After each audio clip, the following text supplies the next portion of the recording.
Nismo svi rođeni sa jednakom sposobnošću da shvatimo pravila zakona kao temelj naše demokracije.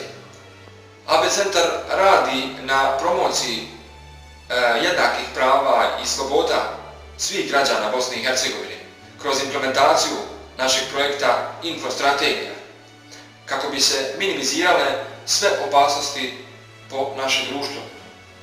Primarni cilj projekta Infostrategija je da sakuplja, čuva i dijeli informacije edukacionog, poslovnog, kulturološkog i znanstvenog karaktera i također da potakne sve institucije da rade svoj posao kvalitetno.